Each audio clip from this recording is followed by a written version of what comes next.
Estamos aqui presentes, somos a FENATED, FAC-LA, juntamente ministrando esta aula, professor Gomes, aula de número 2, né, a pós-graduação. Por favor, professor, a aula é totalmente sua. É um prazer novamente estar aqui na nossa segunda aula, tá? Na tela vocês podem ver aqui um pouquinho do meu perfil. Eu sou o psicanalista e terapeuta Hélio Gomes.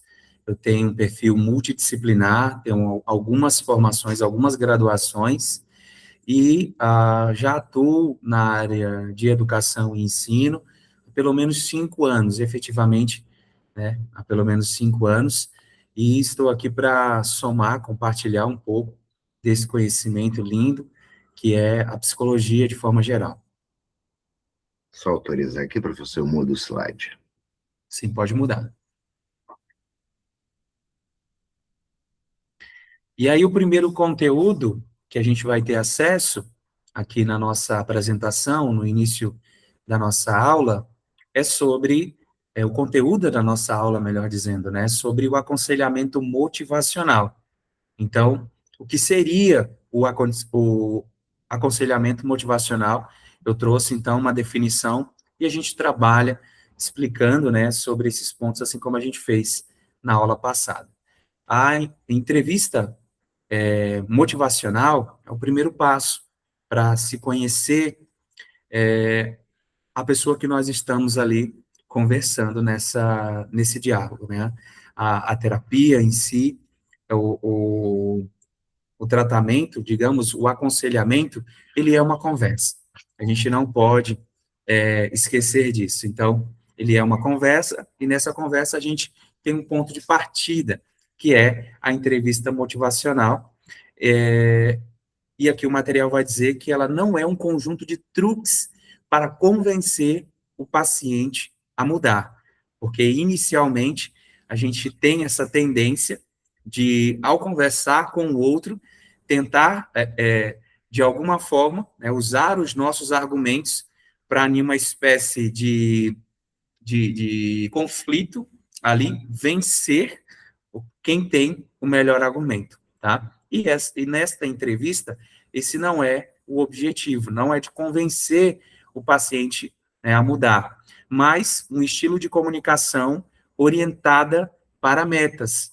Essa conversa, nós temos alguns objetivos, e aí nós vamos trabalhar na busca desses objetivos.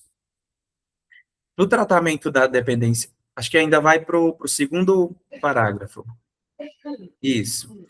No tratamento da dependência química, ela se afasta das abordagens prescritivas e confrontativas para focar em uma linguagem de mudança. Então, a ideia não é trazer um embate, a ideia não é trazer uma luta. Quando eu estou em um processo de aconselhamento, aquilo não é um ringue. Eu não posso ir armado, né, preparando ali os meus argumentos para, de alguma forma, vencer o meu oponente, digamos assim. No aconselhamento, não existem oponentes, não existem pessoas maiores ou melhores do que outra. Isso é uma confusão que é muito frequente nos ambientes que a gente se encontra, no ambiente profissional, muitas vezes até no ambiente educacional. Existem alguns profissionais que se veem maiores do que os outros. E isso não existe. O que nós temos são funções diferentes, papéis diferentes, pré-determinados. Então, um gestor de uma empresa, um terapeuta dentro de uma terapia, são funções, mas essas funções não colocam diretamente uma pessoa que está em um patamar mais alto daquela hierarquia como melhor do que o outro. Então, isso é muito importante de ser esclarecido, porque é muito comum que uma pessoa, tanto a pessoa que está em um patamar de distribuição dentro de uma hierarquia mais alta, se sentir mais importante, mais relevante, de alguma forma maior do que o outro, como também é comum aquela pessoa que está na base da pirâmide, Eu uso essa associação da empresa porque ela é de fácil entendimento ali no operacional da empresa. Quando uma pessoa se encontra nesse lugar, ela também se vê de alguma forma menor do que as demais pessoas de outras posições. Então, é importante que o terapeuta, é importante que a pessoa que faz esse aconselhamento, ela não se enxergue em nenhum momento maior ou melhor do que o outro, a outra pessoa que está ali à sua frente. É extremamente importante que a gente tenha essa consciência de que não somos maiores, de que não somos melhores. Estamos ali em posições diferentes, mas cada uma com o seu devido propósito, cada uma com o seu objetivo. Então, a gente vai trabalhar não em uma linguagem de combate, mas em uma linguagem focada na mudança, para associar, para buscar essa mudança. E qual é o papel do aconselhador? Não é instalar, ou não é fornecer motivação a um paciente passivo, mas sim evocar e fortalecer a motivação que já existe, muitas vezes focada pelo uso de substâncias. Só um instante, pessoal.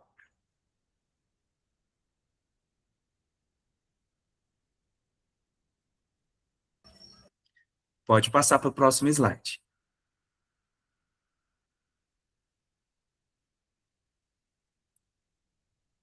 Então,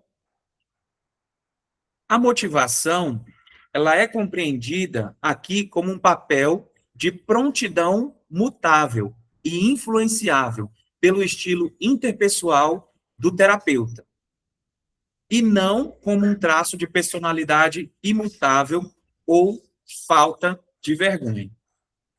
Eu vou me posicionar em outro local aqui, só um instante.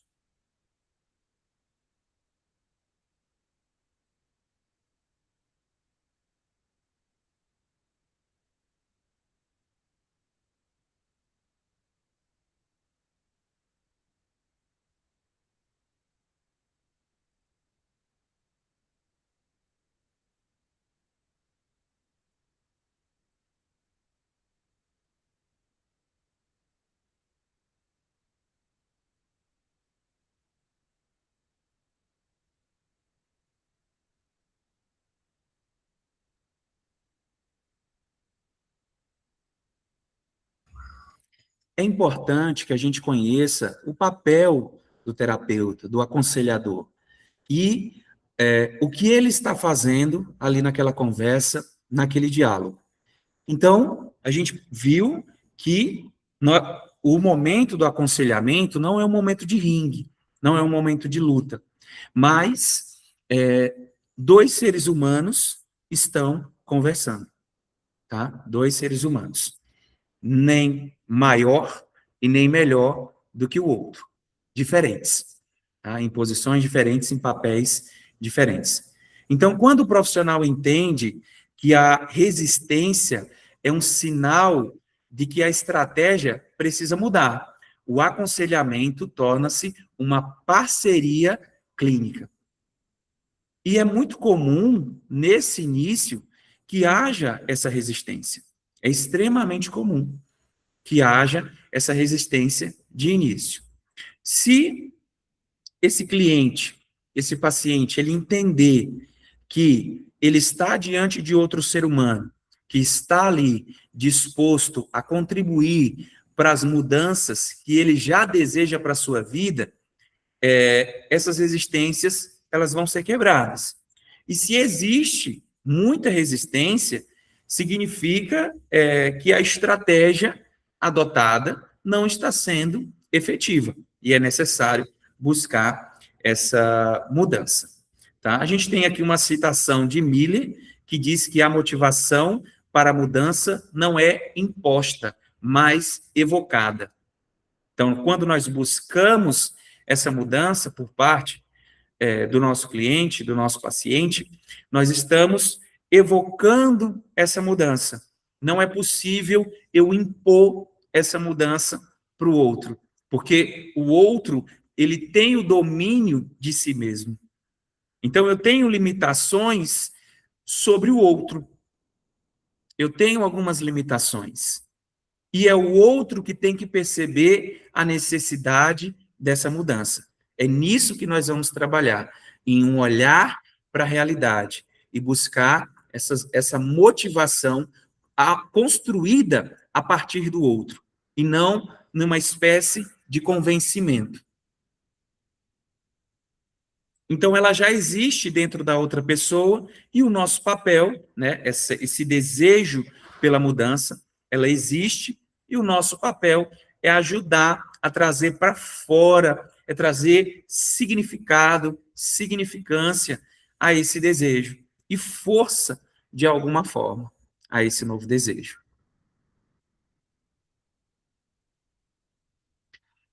Carl Rogers, ele vai nos auxiliar na base humanista ao entendimento desse papel do aconselhador, tá?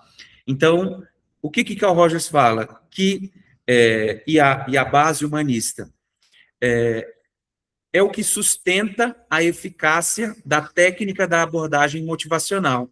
Sem a criação de um ambiente de segurança psíquica, o dependente químico dificilmente abandonará seus mecanismos de defesa, negação e minimização. Ah, mas isso me atrapalha, mas não me atrapalha tanto.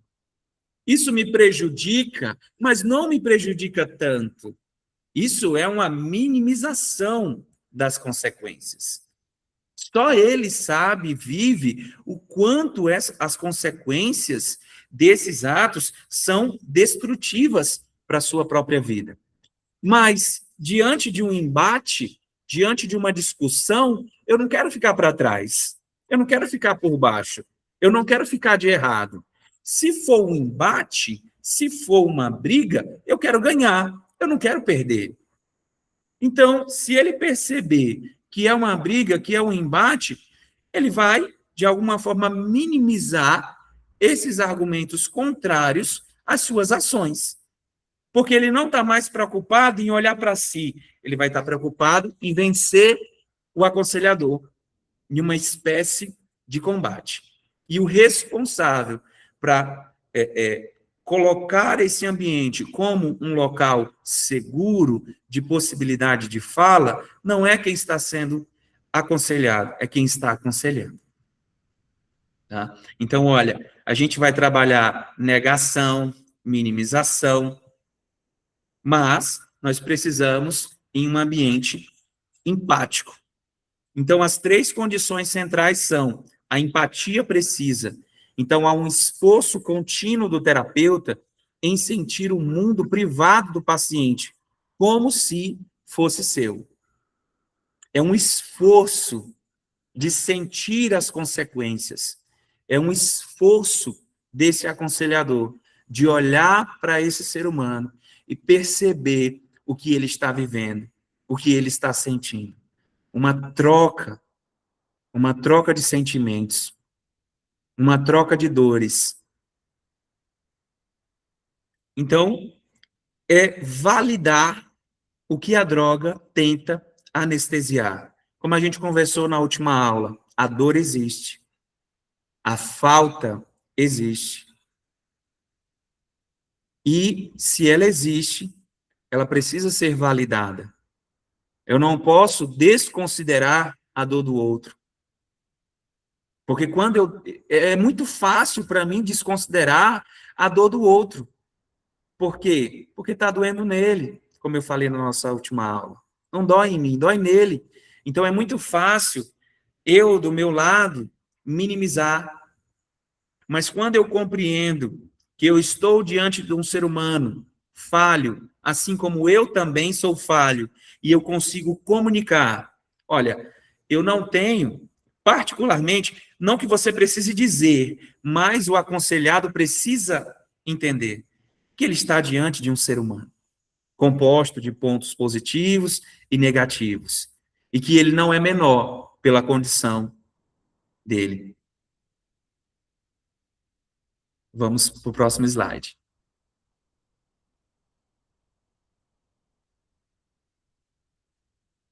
Adriano? Então, vamos falar aqui do acrônimo do passe. O espírito define a mentalidade e a postura ética do profissional antes mesmo de qualquer técnica ser aplicada. Ele é composto por 4 pilares fundamentais. Então, naquele momento, são necessárias 4 coisas. Qual é a primeira delas? Parceria. É o partnerships. O conselheiro evita a postura de autoridade absoluta. Como eu já disse no início da nossa aula. É uma colaboração horizontal entre 2 especialistas, só que são especialistas em coisas diferentes. O profissional, ele domina a técnica, ele domina a ciência, e o paciente domina a própria histórias e os significados de sua vida. O que é aquele vício para aquele paciente? Só ele pode dizer. Eu posso estudar toda a enciclopédia do mundo e eu não vou poder falar o significado que isso tem para o outro. Eu só consigo saber se o outro abrir a boca e me dizer, se o outro falar comigo. Então, são 2 especialistas. Um especialista na técnica, que está aconselhando, e aquele que está sendo aconselhado, que é especialista em si mesmo, na sua história, nas suas dores e na busca dos seus prazeres e na busca da realização dos seus desejos. É só ele pode trazer esse conteúdo à tona. O meu conhecimento não vai fazer com que isso aconteça, mas sim, diante de uma parceria, o aconselhado, ele se percebe em um lugar de aceitação, em um lugar amigável, em um lugar tranquilo, em que ele pode demonstrar as suas debilidades, as suas fraquezas, as suas motivações, inquietações. Uma outra coisa que é necessário, a aceitação. Ela envolve o respeito absoluto à autonomia do paciente. É o paciente que decide se vai parar ou se vai continuar. É o paciente que decide. E ele precisa entender que ele tem esse poder. Porque se ele tem o poder de continuar, ele também tem o poder de parar. Quando reconhecemos que o paciente tem o poder de escolher não mudar, ele se sente mais livre e seguro para considerar a mudança. Se ele reconhece que ele pode continuar nesse movimento que ele já está, ele também vai reconhecer que ele tem o poder de parar. Se eu posso continuar, eu também posso parar. Mas percebe que é um poder, é um entendimento dele. É uma afirmação que só pode vir de dentro. Ela não vem de fora. Ela só pode vir de dentro. Esse reconhecimento, ela vem de dentro. Pode passar esse, que é o mesmo. Slide acabou ficando repetido. O próximo aí, a compaixão. Acho que você passou 2. Isso. A compaixão é o compromisso deliberado de priorizar as necessidades do outro. Naquele momento, no momento do aconselhamento, não é um momento para que você divida as suas inquietações. No momento do aconselhamento, cabe-se somente às inquietações de quem está sendo aconselhado. Então, é um momento dele, de priorizar os seus sentimentos, as suas emoções, e a gente começa a ver uma diferença entre a conversa com um amigo e um aconselhamento. Porque na conversa com um amigo, no mesmo momento que o amigo está compartilhando uma fraqueza, uma debilidade comigo, eu me sinto inclinado a também compartilhar as minhas dores. Isso acontece em uma conversa, mas no aconselhamento, o ideal é que quem está aconselhando, ele resguarde um pouco, porque senão ele vai ocupar um momento de priorizar a dor do outro. Por mais que você tenha as suas dores. E as minhas dores, o que eu faço com elas? Eu trabalho em terapia. Então, eu tenho que saber o momento e a importância de cada momento.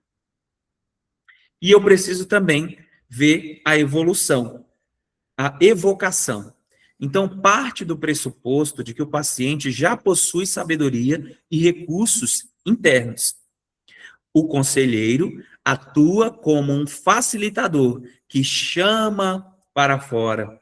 Nós não falamos do conteúdo interno, as razões pessoais do indivíduo para a sobriedade. Quais as razões? O porquê que esse paciente nosso, tá? Ele busca essa sobriedade. O que é importante para ele alcançar? O que ele quer ter de volta?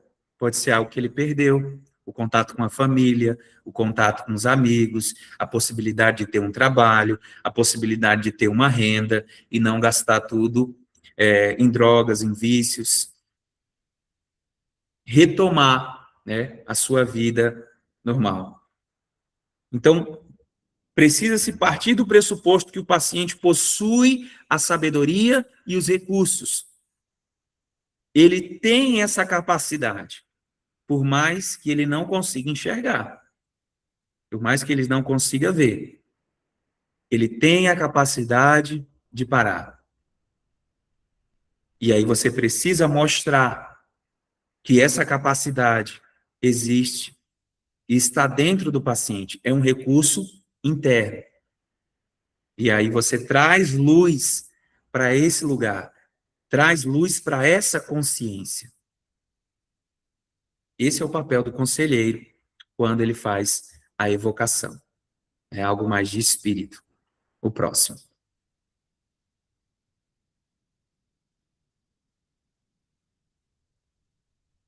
O reflexo da correção e a reatância psicológica. O reflexo de correção é o impulso automático do profissional de apontar o que está errado na vida do paciente e oferecer soluções prontas. Tem uma frase que eu gosto, não recordo do autor, problemas difíceis requerem soluções difíceis. Então, se eu estou diante de uma situação complexa, se eu estou diante de uma situação difícil, não é possível que eu encontre uma solução rápida, uma solução fácil. O mais comum é que para um grande problema, para um problema complexo, exista também uma solução que é complexa, que é difícil de ser implementada, que é complicada de ser implementada, que existe um preço a ser pago para que essa solução venha a ser implementada. Então, e existe essa tendência. Se você tem um vício, é só parar. Se fosse tão fácil assim, o nosso paciente, o nosso cliente, esse que está sendo aconselhado, não precisaria de ajuda. Mas não é algo simples. Então, nada de apontar os erros. O aconselhado é o maior entendedor dos seus erros, porque ele vive as consequências dos erros todos os dias. Ele é o maior conhecedor dos seus erros. E é justamente por causa disso que acaba se afundando, que existe essa tendência de mergulhar cada vez mais profundo no vício. Porque é um abismo trazendo um outro abismo. Embora bem intencionado, no caso do conselheiro, esse reflexo é contraproducente na dependência química. Problemas complexos exigem soluções complexas, difíceis de serem implementadas. O reflexo da correção e a reatância psicológica. Quando o terapeuta assume o lado saudável do argumento, você tem que parar, porque sua saúde está ruim, a dinâmica da conversa empurra o paciente para o lado oposto. Não é tão ruim assim, eu controlo. Isso ativa a reatância psicológica, um fenômeno onde o indivíduo luta para reafirmar sua liberdade de escolha sempre que se sente coagido ou pressionado por uma autoridade. O segredo do aconselhamento motivacional é fazer com que o próprio paciente apresente os argumentos a favor da mudança. Percebam, é o paciente que se conhece. Eu não tenho a capacidade de dizer para o Adriano o que é importante para ele. Eu não tenho esse poder. Eu só consigo dizer aquilo que é importante para mim.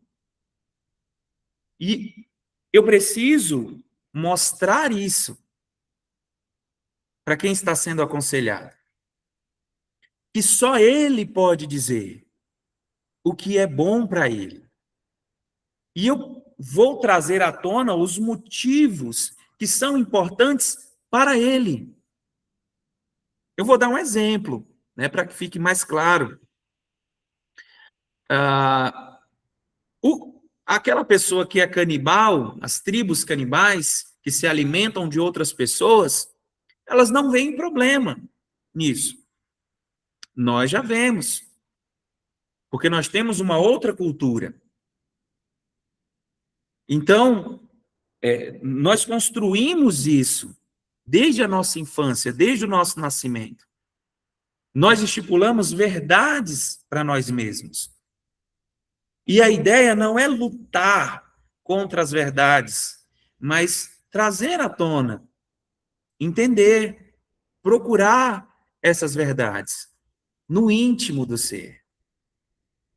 Essas verdades estão profundas. Elas não vão ser fáceis de ser acessadas. Mas isso é possível diante de um ambiente acolhedor, diante de um ambiente amigável, diante de um ser humano que se enxerga no outro, um outro ser humano, que dá liberdade a esse ser humano de ser ele mesmo, com os seus acertos e os seus erros. Porque se eu chego e eu aponto os erros, o que que esse aconselhado está vendo? Ele está vendo que ele está fazendo tudo errado. Ele está vendo que ele está assumindo um papel ali que não tem mais volta, porque a ênfase está toda no erro. Mas ele não é composto só de falhas, só de defeitos, só de erros. Também tem características positivas, que muitas vezes eu não vou conhecer, mas a própria pessoa vai. A própria pessoa vai conhecer. E para trazer esse equilíbrio, é necessário se falar dessas duas coisas. Em um aconselhamento, a gente não vai só falar do que é o incômodo do paciente. A gente não vai só falar do vício. Eu não posso titular ou enxergar aquela pessoa à minha frente como uma pessoa defeituosa. É um ser humano. E a mesma coisa que aconteceu com ele pode acontecer comigo. As falhas, os erros, eu também posso cometer. Então, até para que o meu julgamento seja menor, como é que eu estou julgando o outro em uma dimensão altíssima? Não, o aconselhamento não é um lugar de julgamento, é um lugar de acolhimento. Aqui, você não vai ser rotulado pelos seus erros. Eu quero conhecer quem você é. E muitas vezes, isso vai ser algo novo. para você e também para o aconselhado. Ele vai descobrir coisas que ele não sabe, que ele não viu, que ele não percebeu. Por quê? Porque ele tem liberdade de olhar para si mesmo, sem julgamentos.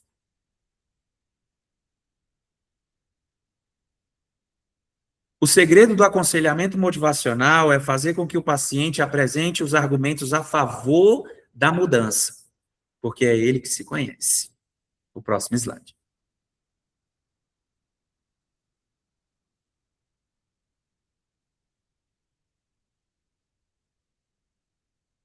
A teoria da autoidentificação. A dependência química é retratada por Edward como uma tentativa desesperada e fracassada de autorregulação emocional.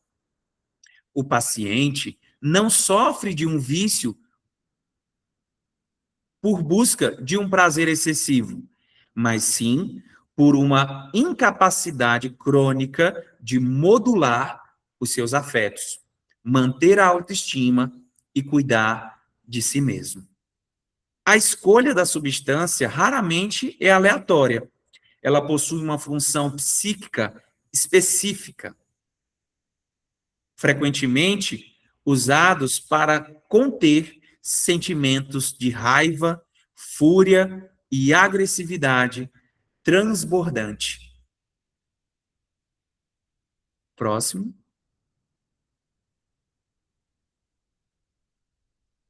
E aqui a gente tem o entendimento sobre os estimulantes utilizados para combater estados de depressão, anedonia, vazio existencial e falta de energia vital. Por que se usa entorpecentes, drogas das mais diversas? Se busca algo. Se eu busco algo fora, é porque está faltando dentro. E é essa investigação.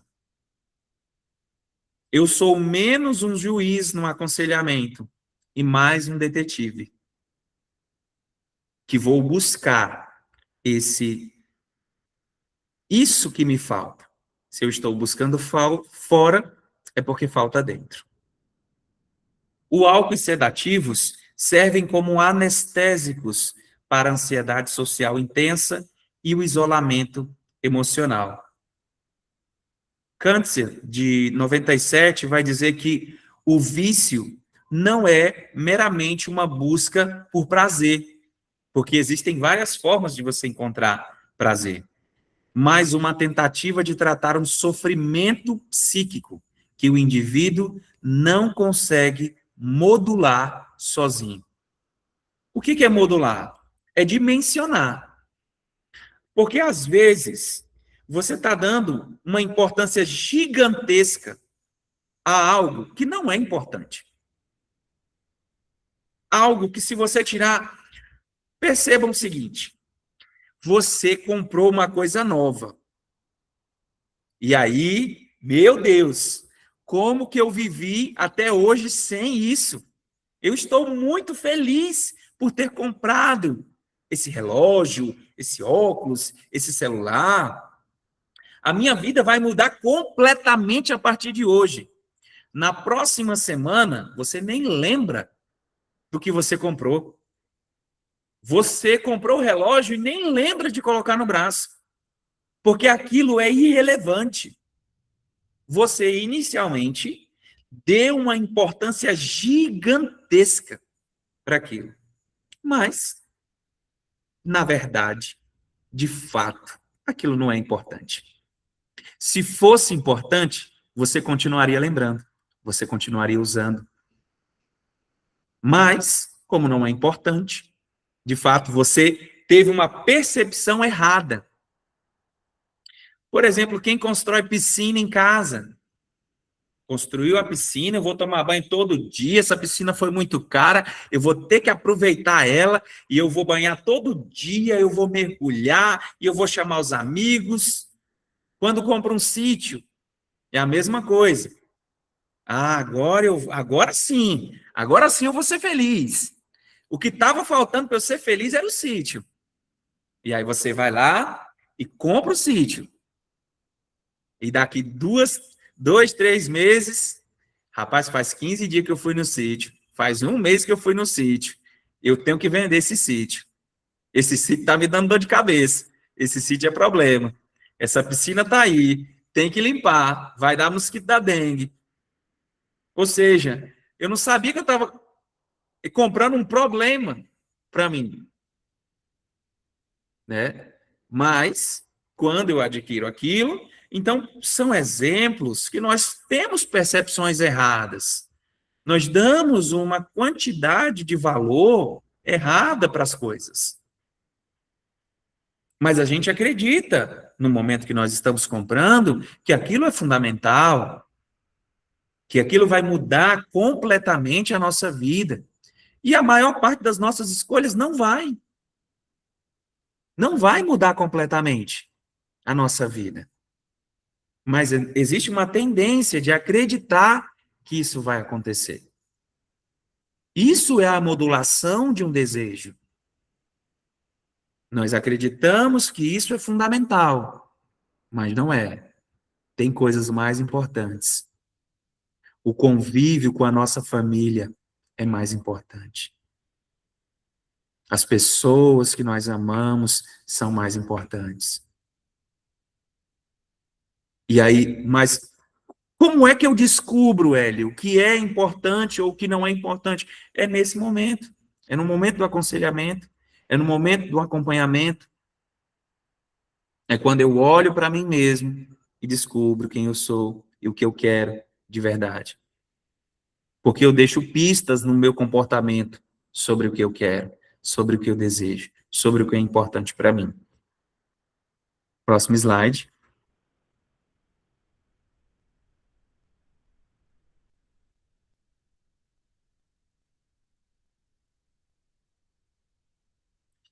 No cérebro do dependente químico, o sistema de recompensa mesolímbico está hipersensibilizado à substância e surdo para os prazeres naturais. A dopamina, que deveria sinalizar aprendizado e sobrevivência, passa a sinalizar apenas a urgência do uso. Por quê? Porque aquela substância química dentro de mim, ela vai trazer respostas que são fisiológicas. E isso é o que eu estou buscando, a maioria das vezes. É aquilo que o fruto do químico que eu estou experimentando traz para mim. É um sistema de recompensa. Ele está hipersensibilizado. Então, a substância, eu não consigo mais sentir prazer naquilo que é natural. Eu tenho dificuldade de sentir prazer em um pôr do sol, em um dia chuvoso, em um café bem passado, em uma respiração. Quantos não podem fazer isso aqui, ó?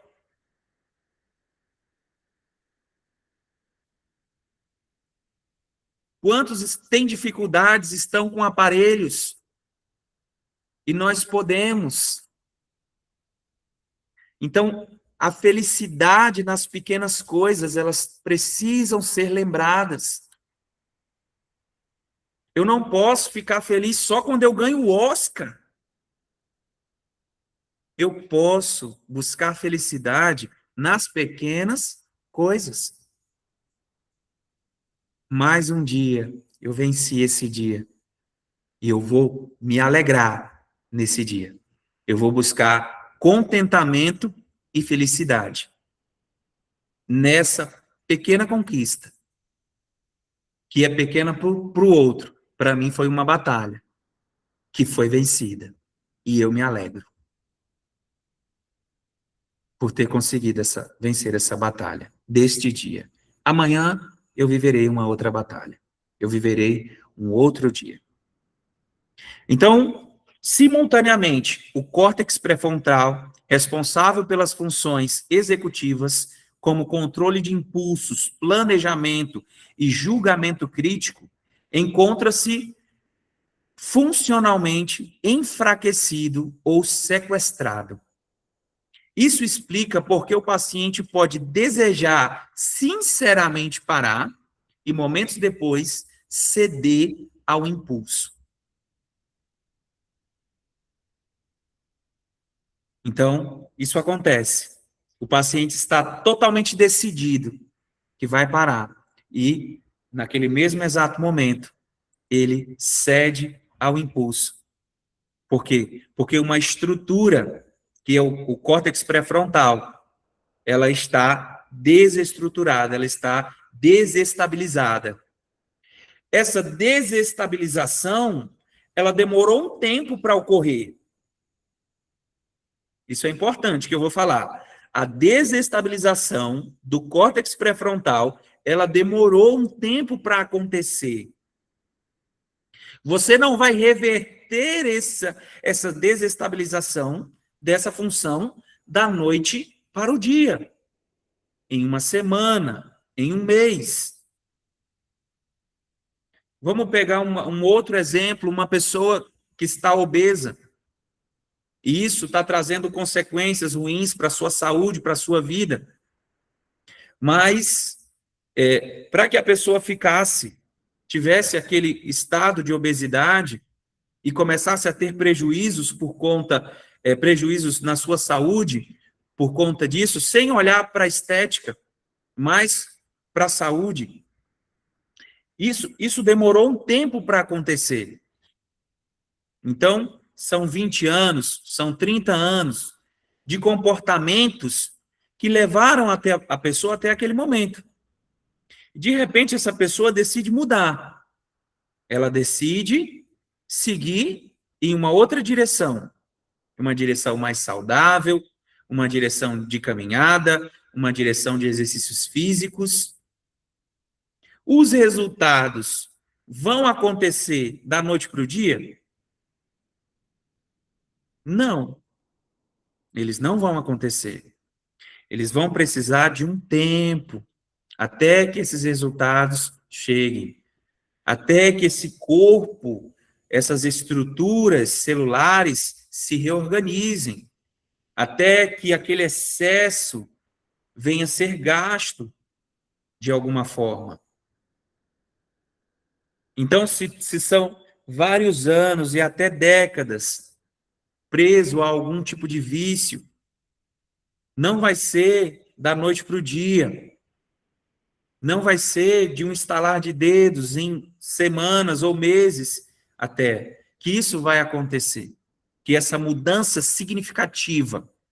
Mas se você diminui a quantidade, isso deve ser comemorado. Se você se regula com menos, isso deve ser comemorado. Porque antes fazia muito mal, agora faz menos mal. Mas aí isso precisa de alguma forma me motivar a continuar buscando cada vez menos, até que eu me livre completamente. Mas a gente tem que entender que é um processo. Porque algumas estruturas celulares, algumas estruturas do nosso corpo foram modificadas diante desse vício, diante desse comportamento. E agora, a gente vai trabalhar em uma outra direção, em uma regulação dessas estruturas, como exemplo do córtex pré-frontal. Então, o aconselhamento motivacional, ele atua como uma prótese cognitiva para o córtex pré-frontal, ajudando o paciente a organizar o pensamento fragmentado e a fortalecer a tomada de decisão consciente diante da fissura.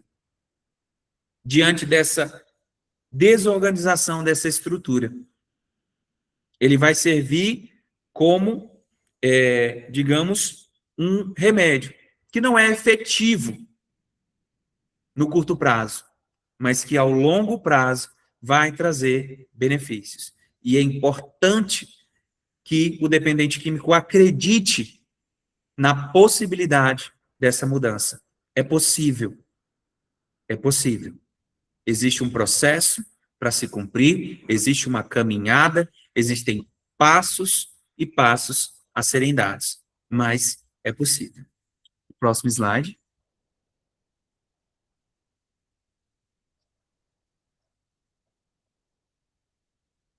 Então, o modelo transteórico, desenvolvido por Prochaska, propõe que a mudança de comportamento não é um evento único. Parar de usar respostas rápidas, prontas, então para de usar. Mas um processo que ocorre através de uma série de estágios. A metáfora da espiral é fundamental. O paciente pode retroceder a estágios anteriores, que são as recaídas, mas cada volta na espiral traz novos aprendizados e uma consciência maior sobre os gatilhos e sobre a fraqueza. O paciente passa a se conhecer. Olha, se eu estiver sozinho, a probabilidade de usar é maior. Então, eu vou evitar estar sozinho, porque estar sozinho é um gatilho. Se eu ver tal pessoa, eu vou sentir mais vontade, porque aquela pessoa é um gatilho para mim. Então, eu vou evitar de estar com aquela pessoa, já que isso é negativo para o meu processo de libertação, para o meu processo de evolução. Mas cada volta na espiral traz novos aprendizados. Então, olha, perceba essa associação da espiral da mudança. Ela não é uma linha reta para chegar a um ponto, mas ela é uma espiral. Por que espiral? Porque eu tenho recaídas. Só que quando eu passo de novo, e de novo, e de novo, pelo mesmo lugar, eu vou aprendendo. Eu vou ficando mais consciente desse processo, dessa pista, em que eu estou caminhando por ela o tempo todo. Então, vou conhecer os buracos, que são as recaídas. Ó, nessa estrada tem um buraco aqui. Eu sei que depois que eu virar a curva, tem um buraco ali na frente, que eu posso cair. Então, eu vou dar a volta nesse buraco, porque eu já sei que ele existe. Eu já sei que ele existe, então eu vou evitá-lo. E eu vou aprendendo, e eu vou me educando dentro desse processo. Até um ponto que eu consigo chegar no centro, que é a libertação, que é aquilo que eu busco, que eu desejo. Então, o paciente ele pode retroceder a estágios anteriores. Isso é muito frequente. Ele precisa saber disso. Não como uma justificativa para a recaída, mas como uma autoconsciência da sua própria realidade. Nós não podemos fugir da realidade. Existe o mundo ideal e existe o mundo atual, o mundo que nós vivemos. No mundo ideal, eu queria ser milionário. No mundo ideal, eu queria muita coisa. Que no mundo real, isso não vai ser apresentado para mim. Eu vou ter que construir um patrimônio, por exemplo. Então, eu vou construir a minha evolução. Mas cada volta na espiral traz novos aprendizados e uma conquista maior sobre os meus gatilhos e as minhas fraquezas. É importante que o dependente químico conheça as suas fraquezas. Aquilo que leva ele àquele ato. O próximo. Ainda sobre a espiral da mudança. A eficácia do aconselhamento depende da correspondência entre a estratégia do terapeuta e o estágio atual do paciente. Tratar um paciente que não vê o uso como um problema, ou seja, ele está no início dessa jornada.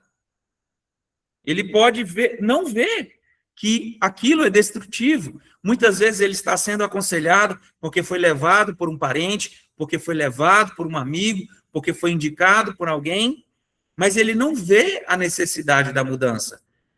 Então, é uma pré-contemplação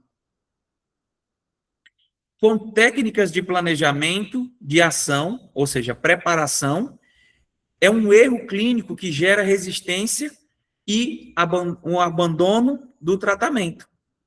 A gente tem uma citação aqui de Prokláska: a mudança bem-sucedida, ela envolve uma progressão através de uma série de estágios, e o tratamento deve ser adaptado especificamente para onde o indivíduo se encontra nesse processo. Porque ele pode estar em estados de consciência diferentes.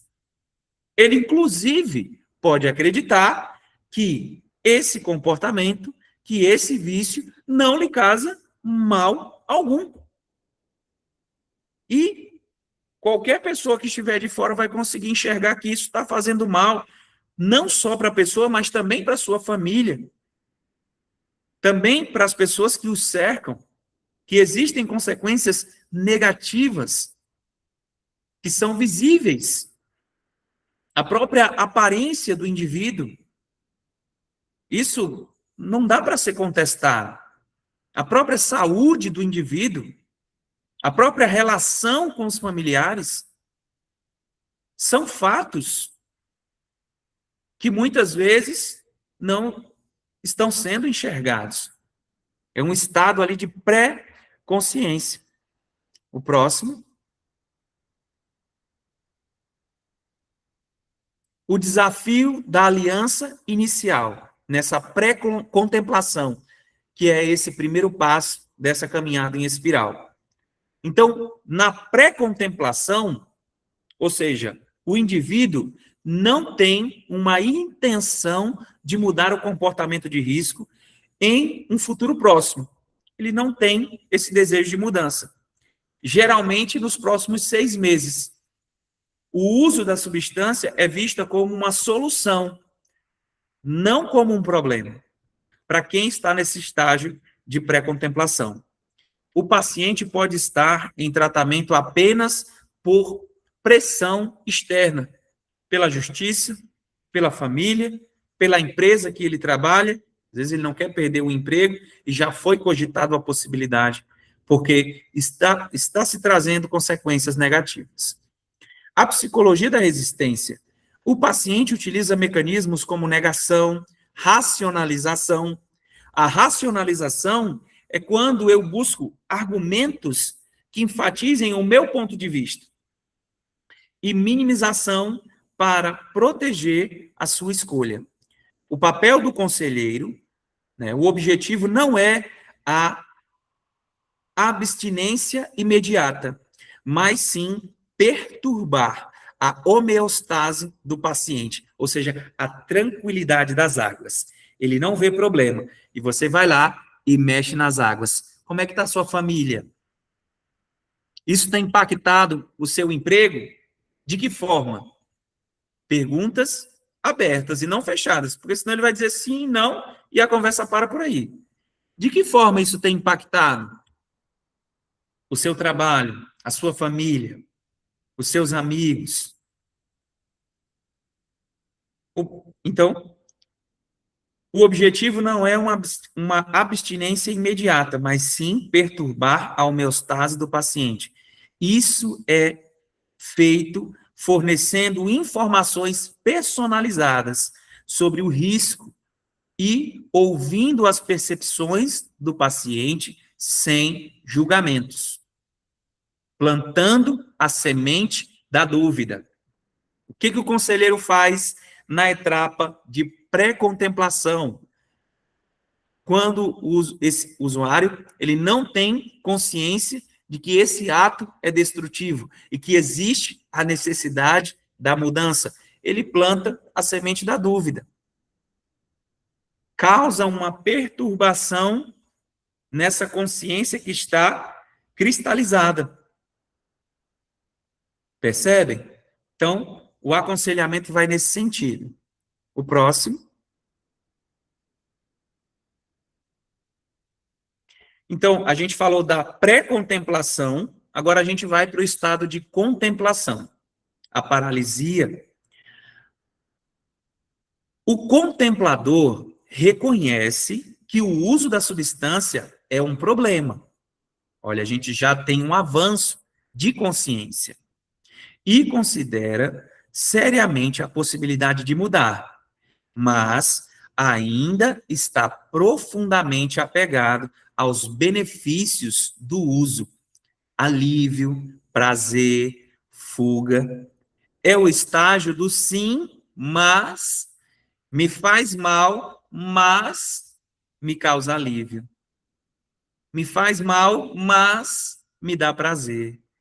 Me faz mal, mas eu uso como uma possibilidade.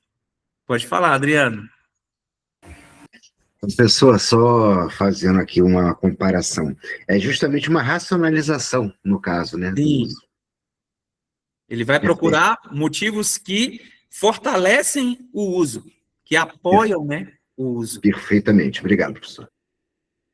O indivíduo pode permanecer nesta fase por anos, pensando obsessivamente os pós e contras. Mas, como tem aspectos positivos e negativos, ainda não é suficientemente relevante para o desejo total da eliminação do vício. Então, pré-contemplação, contemplação. O próximo.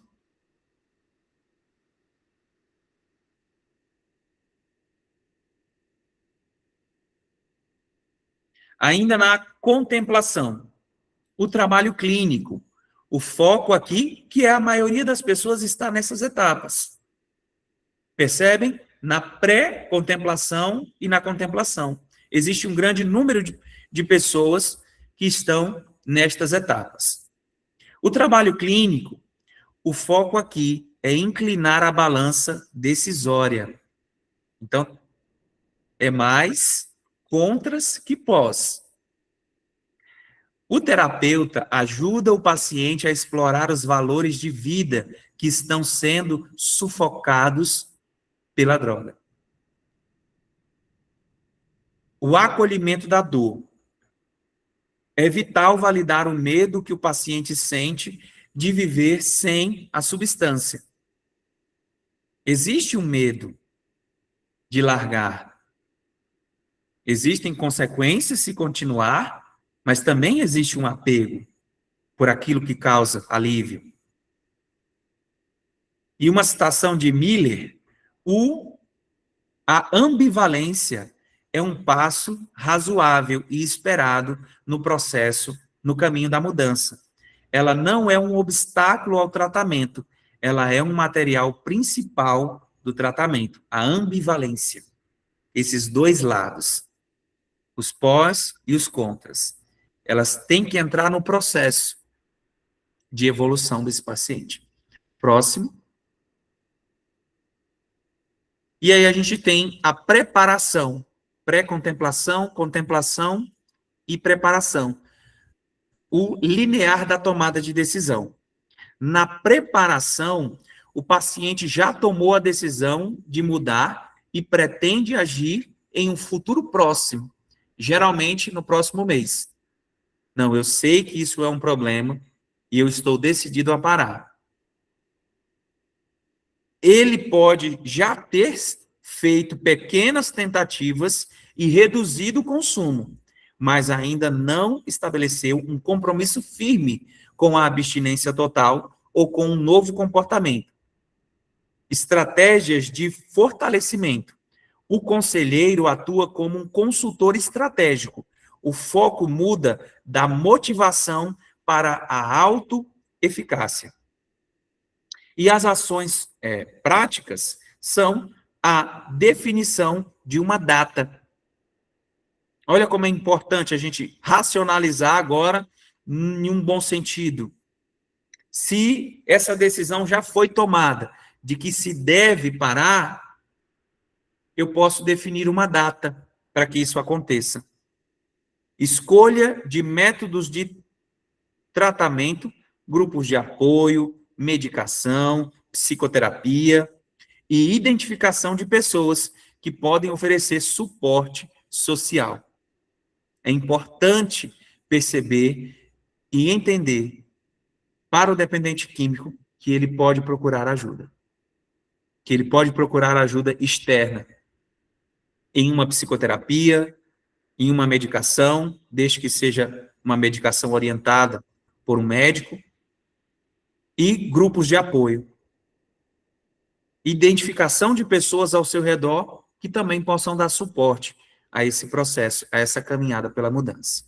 Próximo. Aí a gente chega na etapa da ação. Esse é o estágio em que o indivíduo modifica ostensivamente seu comportamento, experiências e ambiente para superar os seus problemas. Olha, perceba, nesta etapa ele já consegue mudar o ambiente. Nas demais ele ainda não tem forças para deixar as amizades, as parcerias, os lugares, mas na etapa da ação já é possível com que o dependente químico consiga fazer a modificação desse comportamento e já buscar estratégias para evitar esses gatilhos. É a fase que exige maior investimento de tempo e energia. A mudança aqui é visível para os outros.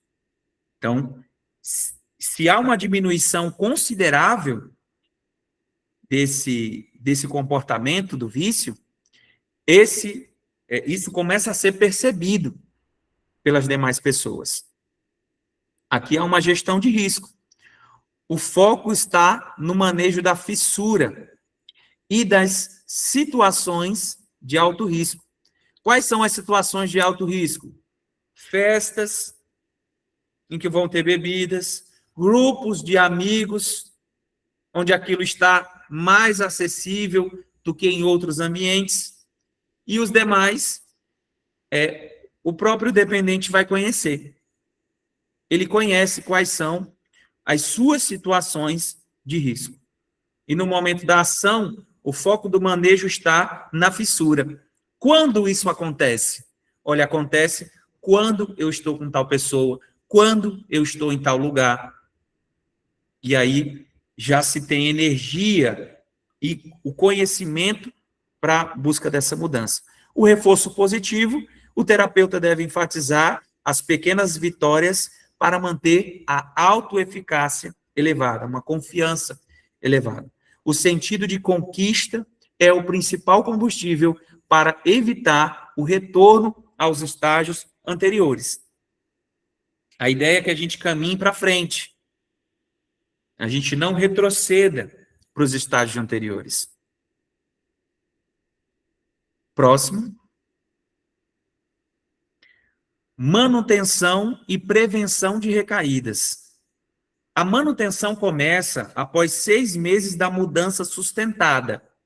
O objetivo é consolidar os ganhos alcançados durante a fase da ação e prevenir a recaída. O indivíduo trabalha para integrar o novo comportamento à sua identidade. Porque a identidade anterior era a identidade do vício. Era a identidade do usuário. Mas depois da ação, da mudança de comportamento, a gente entra numa etapa de manutenção e prevenção de recaídas, onde nós vamos trabalhar para continuar nessa etapa. O esforço vai ser para que eu continue alcançando vitórias, alcançando essas vitórias dia a dia. Ameaças à manutenção, o excesso de confiança. Aqui é importante que isso seja entendido. Já estou curado. E o tédio? eu estou entediado, eu não tenho o que fazer. E aí, eu amo ditados populares, eu amo frases de ditados populares. Tem uma que é muito boa, cabeça vazia, oficina do diabo. É muito boa, eu gosto bastante dessa. Então, o tédio, ele é uma ameaça à manutenção desse estágio. É importante que você tenha atividades para fazer. E atividade, eu não estou falando de trabalho, não, gente. Uma caminhada na praça, uma caminhada, ela é uma atividade. Ela não é um trabalho. Passear com um cachorro, isso é uma atividade. Para que você fuja desse tédio, que é um problema dentro da etapa de manutenção e prevenção de recaídas. Vamos dar sequência.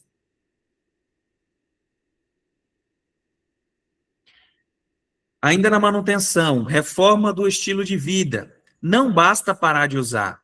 É necessário construir uma vida que vale a pena ser vivida.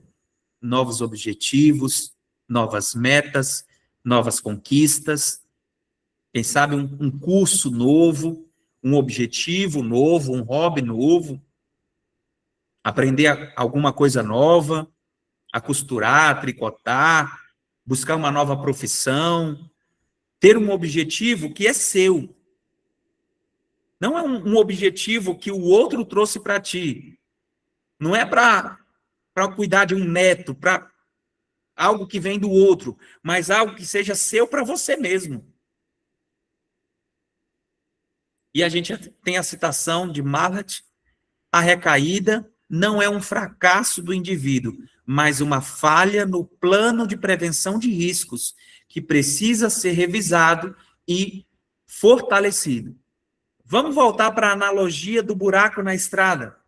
Se eu sei que depois que eu virar a esquina, eu vou ver um buraco. E se eu colocar alguma coisa por cima desse buraco? E se eu ocupar esse espaço com alguma coisa?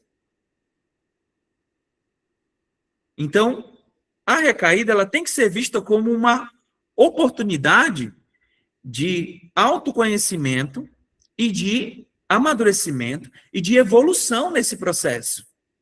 Opa, eu caí aqui. Esse erro eu não quero mais cometer. Isso é um conhecimento de si mesmo. Próximo.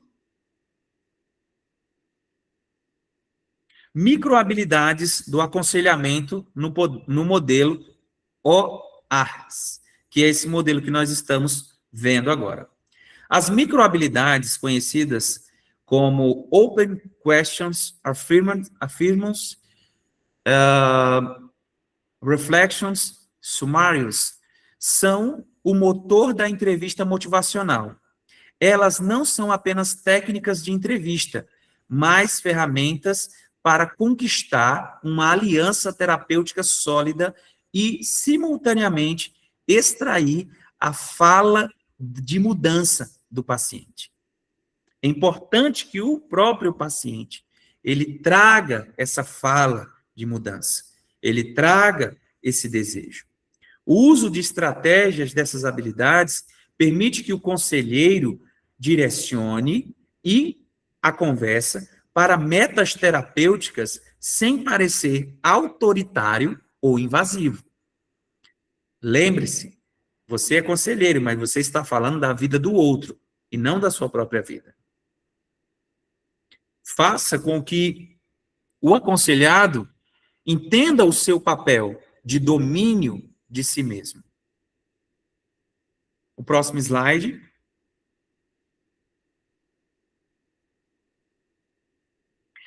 E como que eu faço isso? Fazendo perguntas abertas, a arte de evocar o discurso. Perguntas abertas são aquelas que não podem ser respondidas com um simples sim ou não. Elas convidam o paciente a elaborar, refletir e explorar os seus sentimentos. No tratamento da dependência, o interrogatório, perguntas fechadas, sucessivas, costuma fechar portas e colocar o paciente na defensiva. Função clínica: incentivar o paciente a contar sua história e fornecer um contexto necessário para a intervenção. Próximo. A gente tem alguns exemplos aqui de perguntas, né? Exemplos de perguntas de transformação. É uma pergunta fechada. Você acha que bebê está prejudicando o seu trabalho? Ele pode dizer não. Não, não está prejudicando. Por quê? Porque é uma pergunta fechada. Agora vamos ver uma pergunta aberta. De que maneira o uso do álcool tem afetado o seu trabalho profissional e a sua relação com seus colegas? Agora ele já não consegue mais responder com sim ou não. Ele já precisa olhar para dentro de si e buscar uma elaboração. A pergunta de transição. O que você gostaria que fosse diferente na sua vida daqui a um ano? Aí ele consegue olhar para o futuro.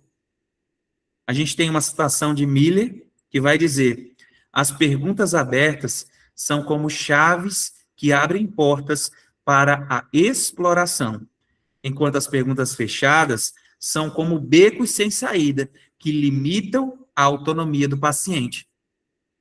Porque não precisa pensar. Pergunta fechada não precisa pensar. Só precisa dizer sim ou não. Agora, a pergunta aberta, eu preciso olhar para dentro. Um lugar que muitas vezes é evitado pelo dependente químico. Olhar para dentro não é uma tarefa fácil, mas é necessário para que você se conheça e busque os motivos que são importantes para você tomar as suas decisões. Próximo. Afirmações fortalecendo a autoeficácia. Afirmar é reconhecer e validar os pontos fortes, esforços e recursos do paciente. Na dependência química, o indivíduo geralmente chega ao tratamento com a autoestima devastada e carregada de culpa. É assim que o dependente químico chega no aconselhamento, com a autoestima devastada, carregada de culpa. As afirmações ajudam a reconstruir a crença do paciente de que a mudança é possível. Foi o que eu falei no início da nossa aula. Ele precisa entender, por mais difícil que seja, que é possível. E aí a gente tem uma autoconfiança construída, reconstruída, uma autoeficácia reconstruída. Diferença entre elogio e afirmação. O elogio é um julgamento externo. Eu acho legal o que você fez. A afirmação foca no atributo do paciente. Você demonstrou muita persistência ao passar esse final de semana sem usar, mesmo sob pressão. Isso é uma afirmação. É lembrar da conquista. É trazer relevância àquilo que é relevante. Porque muitas vezes, se o dependente químico não enxerga vitória e algo positivo em um pequeno período de tempo sem, é muito difícil que ele se convença que é possível essa mudança. É uma mudança total. Mas quando eu tenho pequenas recompensas, eu consigo me autoestimular.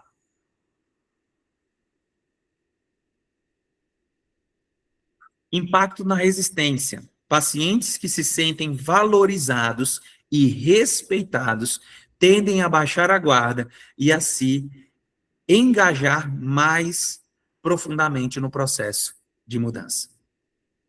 Pacientes valorizados e respeitados. E isso a gente deve proporcionar no aconselhamento. Próximo. Audição reflexiva, o coração da empatia. A reflexão é a habilidade mais importante e desafiadora. Ela consiste em devolver ao paciente o que ele disse, mas de uma forma que acrescente significado ou clareza.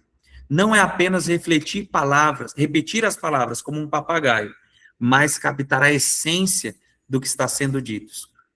Simples, parafrasear o que foi dito para mostrar que você está ouvindo. Então, ele acabou de fazer uma afirmação importante.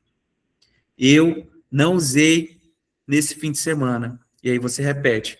Você não usou nesse fim de semana. Você está parafraseando. Você dá uma ênfase àquilo que é positivo, que é relevante. Dissentimento, nomear a emoção subjacente. Parece que você se sente desamparado quando tenta parar sozinho. Não, um entendimento maior sobre a situação de vivência desse que está sendo aconselhado. Próximo. A audição reflexiva, o coração da empatia, de duplo lado. Capturar a ambivalência usando a conjunção. E você sente falta da euforia que a droga te dá e, ao mesmo tempo, percebe que ela está destruindo sua saúde financeira. Então, eu trago um ponto positivo, mas eu trago uma consequência que precisa ser modificada.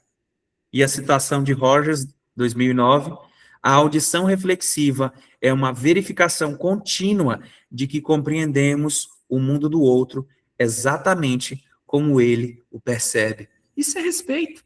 Isso é respeitar o próximo. É enxergar é buscar enxergar aquilo que ele já enxerga. E retornar isso. Nós estamos chegando próximo das 9 horas, a gente vai pular alguns slides para o final, porque eu tenho uma atividade hoje para a gente debater, tá? Então, vai passando os slides, né? Eles vão. Acho que o ponto mais importante da apresentação era o ciclo, são as etapas, e é justamente que essa atividade ela vai trabalhar. Ela vai trabalhar nessas etapas. A gente vai olhar para um caso. Se eu não me engano, a partir do slide 47. Acho que você pode botar aí. Aí vai avançando.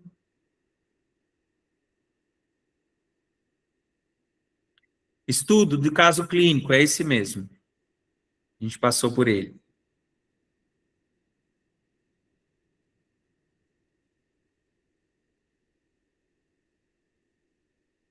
Aqui, isso mesmo. Então, vamos analisar um caso, né, para que a gente consiga fazer uma interação aqui no finalzinho da nossa aula. Então, a gente vai identificar o estágio. Nós passamos pelos estágios e agora vocês vão identificar esses estágios. Eu vou ler aqui o caso clínico. Identificar o estágio. Sobe mais um slide para a gente ler o caso. Vamos dar uma olhadinha aqui para esse caso. JP, 38 anos, usuário de álcool e cocaína. Chega à sessão após uma recaída de 3 dias. Eu não presto para nada, diz JP. Minha família está certa em me abandonar. Eu achei que era forte, mas a droga é maior do que eu. Não adianta mais tentar. Então, eu quero que cada um de vocês leia e observe um pouquinho mais esta afirmação, antes da gente mudar de tela, tá? Ou até anote, vou dar um tempinho para vocês anotarem aí no caderno. É importante que vocês tenham um papel para tomar nota aí desse caso. Ele é pequeno, então a gente consegue fazer essa anotação para a gente ir para a nossa atividade. Esse é o estudo de caso.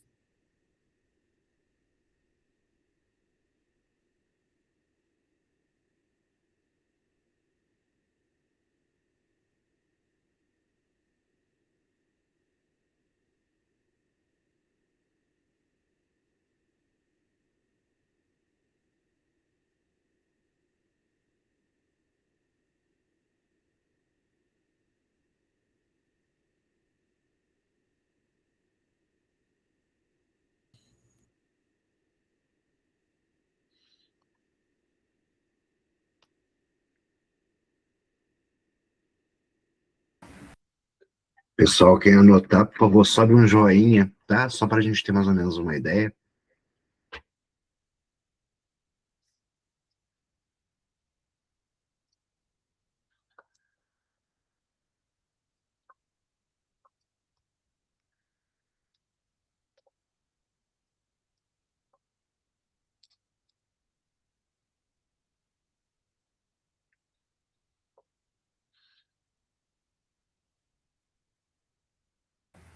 Somos 13, então aumento 4, professor.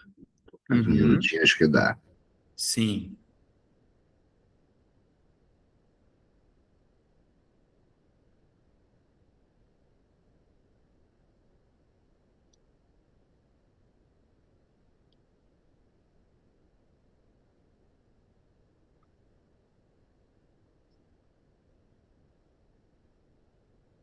Você quer que eu tire uma foto e poste no grupo, professor?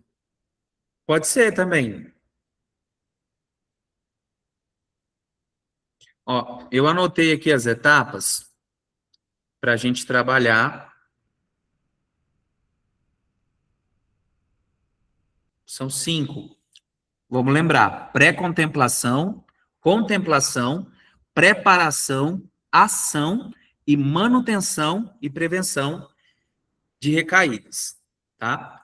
Acho que a gente já pode olhar para o caso em si no próximo slide.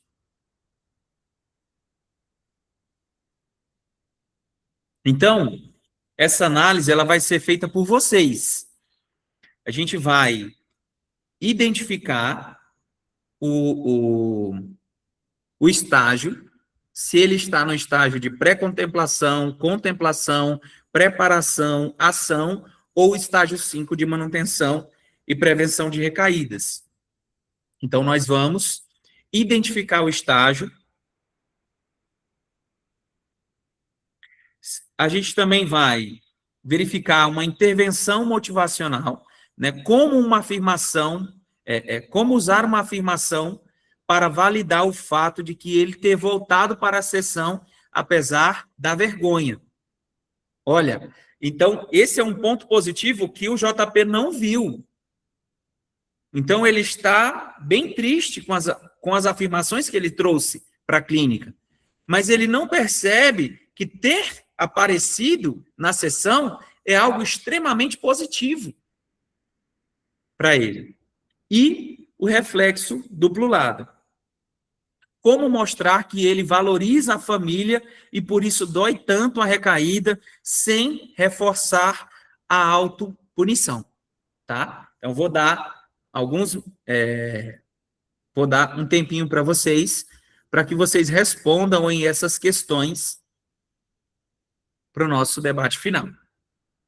Já está no grupo, tá, professor? Tanto o caso clínico, tá, quanto a prática. Sim.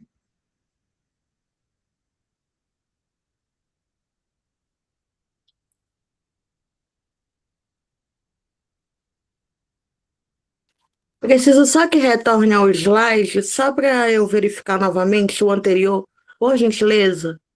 Pode ser?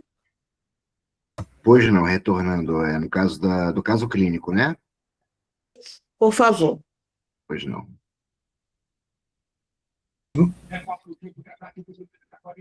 Peraí, passei demais. Era 50, 47, Aqui.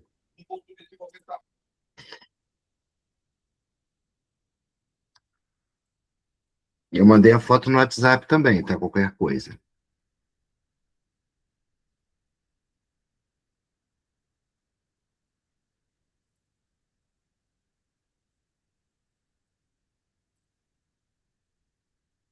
Ok, professor, obrigado.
Professor, com licença.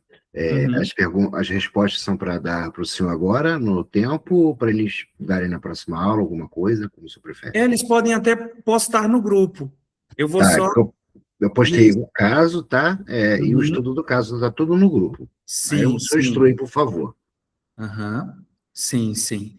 E aí é importante a gente tentar encaixar o estágio, né? Se é pré-contemplação, contemplação, preparação, ação ou manutenção e prevenção da recaída, porque a gente fazer essa identificação significa que a gente está conhecendo melhor estas etapas, né? A intervenção motivacional tem a ver com o fato de como usar a afirmação para validar o fato de que ele ter voltado para a sessão, apesar da vergonha. Então, meio que a resposta ela já está sendo apresentada para vocês. Eu só quero que vocês elaborem um pouco mais. Tá? E a reflexão de duplo lado, como mostra que ele valoriza a família e por isso dói tanto a recaída sem reforçar a autopunição. Então, olha, vocês precisam ler com calma essas afirmações e montar aí as respostas em um parágrafo e vocês podem responder essas no grupo. É importante que vocês façam esse exercício psíquico nesse momento de buscar essas respostas até para uma consolidação desse conteúdo mais denso que nós tivemos na aula, tá bom? Adriano, você quer complementar mais algum ponto? Não, de forma alguma, só para lembrar, é Roberto Sampaio, tô com o login do professor Adriano Ah, aqui. entendi. Olha só, professor, a resposta de cada um para identificar cada aluno, por favor, se puder colocar assim como cabeçalho, né, nome, e-mail e a resposta, para ficar organizadinho no grupo e o professor conseguir ler, tá? Aí, por favor, a gente vai deixar o grupo aberto então, né, professor? Vamos Sim, evitar colocar qualquer coisa, tipo áudio, tipo figurinha, só para o professor conseguir ler todas as respostas, tá ok, gente? Muito obrigado. Por mim, tá com o professor.